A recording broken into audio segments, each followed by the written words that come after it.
Hey everyone, I'm here with Nassim from Dex.ag and Roscoe from the CEO of Masendo. And I am the head of DeFi at Masendo, and we're going to talk a bit about Dex.ag. Nassim has joined us to explain to us what it is. Would you like to give everyone kind of an overview of what Dex.ag is? So basically, what we think, how we think about Dex.ag is like it's our way to solve the pain point of all decentralized exchanges. Like decentralized exchanges have fragmented liquidity and high slippages on different pairs now. Okay. Basically, Dex.ag will aggregate all DEXs available for any pairs that you choose for the liquidity that you choose to get, and based on the parameters you input, Dex.ag will provide you with a price and best liquidity on any of these DEXs, which are now like 11 DEXs for now, with also direct integrations for 5 DEXs where you can just execute the transaction without even leaving the Dex.ag interface. Like no need to go into the DEX. You just confirm the transaction, sign it on MetaMask or your wallet, whatever wallet you're using, and the transaction just Ethereum. Sure. So basically, it has two, it provide non-precedented ease of use. Like instead of having to check several DEXs price now, and will also let's say cut from the different processes that you have to make in order to use the DEX. Log into the window, set what you want, execute the transaction. Sure. So let me break it down just to make sure that people understand exactly kind of what the problem is that you're solving. So when I've gone on to Uniswap, for example, and I want to buy Ethereum, I notice sometimes that the price I'm getting is not very good. And I also notice that if I'm trying to buy 1 Ethereum or I put in 10 Ethereum, the price difference is quite large if I try to buy between 1 and 10. And so that's exactly what happens. Yeah. And so I've used Dex. I've gone into Dex.ag to kind of just feel out which exchanges are having the best rates, for example, because I'm not buying orders that are big enough maybe to be spread across. But I do notice there's a huge difference, and the difference occurs both between DEXs and also just depending on the size of the order. So exactly, sounds like that's the problem that you're addressing. Yes, exactly. Sometimes, let's say a 100 DAI order be best done on Uniswap, and executing a 1,000 DAI order would definitely not be best executed on Uniswap. It would be like on IDEX or I don't know, other decentralized exchanges. So basically, Dex.ag does that for you. And we're also working on several other features that would enable you to get your orders spread multiple DEXs in a way to optimize the actual rate you're getting. That would be especially useful for larger transaction volumes, let's say. Just one quick question I have, just for the people tuning into this, some people may not be across the difference between a decentralized and centralized exchange. Obviously, when people are going to change from one currency to another, they don't want to lose money in that process, and they want to, make sure they have as little slippage and the spreads are small, meaning that if they put $100 in, they get as close as they can to $100 out of the new asset. What's the difference between centralized and decentralized when it comes to doing these swaps for people, just for the people who may be fresh to this? Well, basically, what decentralized exchanges are a lot better at is managing risk. The funds that you're holding are in your wallet. You're not entrusting them to anyone. You take care of your OPSEC. You have very little chance of losing your fund to hackers. There have been like breaches of individual wallets, mostly be like users handling carelessly their private passphrases and their basically their blockchain accounts. There have been numerous hacks on exchanges because they act huge honeypots for hackers, which would try to like regularly breach into them and try to like access customer funds. That's what decentralized exchanges mainly try to kind of be better at. The only problem until now was that volumes are smaller on decentralized exchanges. That's one. Mm-hmm. And two, prices are not as optimized as centralized ones. Sure. So basically, what Dex.ag does is that it creates first a simple interface for people that don't want to go into decentralized and like figure out how they work.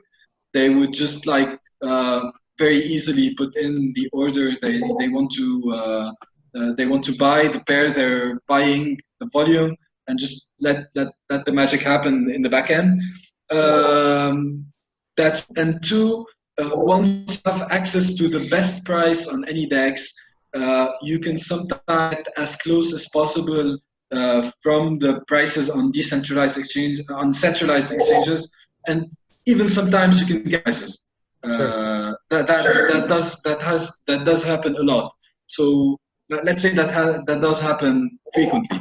So basically, if you're getting same or better prices, if you're able to access the volume you to access, and you're not like facing custody, I think decentralized exchanges would like start to get like an edge on the centralized. Sure. And another key point there is it doesn't require any KYC or any like logging into an account or doing your authenticator, any of that stuff. It's fully kind of an independent action with the independent contract. Exactly. Is that a right way of putting it? Yeah. So and also it's provably like on chain, and there's no kind of manipulation that would be possible. Sure. Got it. One of the things it pretty much sounds like you get sovereignty and you break free of all of the systemic crap that comes with money exchange if you don't have things like ID or live in a country with capital controls or hyperinflation. It sounds great. It sounds like a tool for freedom. I'm very curious as to like who you guys are attracting as like your main user. Like where's the most of the traffic coming from for Dex.ag? Like who's being drawn to you and why? Basically, we don't analyze our traffic. That's for the moment, because I do think that we're not kind of into like geographically pinpointing our users, but what I can say is analyzing just the on-chain traffic, that the transactions on blockchain, without trying to like do any geographical or whatever analysis of the user. We are seeing people who are doing some arbitrage on Dex.ag, like try to get the best price when that's better than the centralized prices, maybe exchange it on centralized exchanges. Like small time is kind of being like that's our interpretation. Of course, we do think that people are trying to do that, and maybe I think people who want like simplicity of like just logging into a website and like exchanging your tokens without having to I mean, not logging into a website, just going into the website, no login, no nothing, just swipe your tokens and you're done. Sure. Yeah. One thing I wanted to get, yeah. just one thing to add, like going to centralized is also pretty kind of defeats the purpose of the speed of blockchain, because you have to send the funds to the centralized and then you have to wait for numerous confirmations, which makes the process like kind of even slower. Doing it on decentralized exchanges, like you get the maximum speed that you can get via blockchain. So this is also, I think, something that users kind of appreciating with Dex.ag and decentralized. Sure, absolutely. One thing I wanted to get clear on was if I was doing a really large order, will Dex.ag automatically spread it across multiple DEXs? That is a feature we are working on right now. Okay, that's what I thought you said. Okay. I talked about it just a minute ago. Right, okay. Like before, not a minute. But yeah, that's a feature we are working on, and that would like give the benefit of DEXs. Like that. Larger orders are like now clearly better suited on centralized exchanges. Slippages on DEXs are like still bigger than the centralized ones. Sure. When we have that feature, and you think of it like we're kind of unifying all DEXs together. Like it doesn't matter if liquidity is being provided core on Uniswap, DEX. If there are market makers on F2DAI that are providing, doesn't matter. It becomes like just a unified system. Sure. Yeah, no, I think that's hugely important. You are the biggest winners here. Sure. Yeah. And what are the fees for using it? Basically, using Dex.ag now has no doesn't involve any fees now, okay. at least. Okay. And so when I go to your site and I click through to make a trade, is there an additional transaction that happens to use your service versus going directly to Uniswap or another DEX? For now, like happens directly without any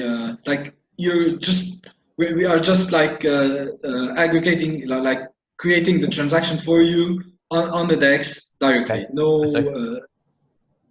We are working on a proxy contract that would enable some sorts of things. Like first, it would enable us to integrate with the contract-based wallets that like Gnosis Safe, the new breed of Dapper, and the new breed of contract-based wallets, sure. And that would enable several other improvements, like splitting the order to several DEXs. Sure. That is being worked on now. Should be available in maybe a month or so. Yeah, I think that's hugely important. Actually, Tom and I, the CTO of Masendo, and I were talking about basically how users need to have this built into these smart contract wallets, so that they don't have to really understand what a DEX is and have to go and check them and do all this manual work in order to get the best rates. Like they should basically trust and not have to do all of the nerding out about these topics in order to get good financial services from crypto. So yeah, I think that's hugely important to integrate with wallets. Yeah. And that's exactly why we have published our SDK, which is super simple and can be integrated like very easily to different wallets and others. We do have a few partners that are committed to integrating Dex.ag as soon as we have the proxy contracts ready. And I think that once we start this tool on different wallets, like it will enable us to kind of more freely exchange ERCs and ETH and any tokens available on Ethereum now. Cool. Super awesome. So the one question I ask everybody is like, if you go to like a family event or like a holiday where like your distant relatives all come together and your uncle asks you what you do for work, how do you explain your job to somebody who's completely out of the crypto space?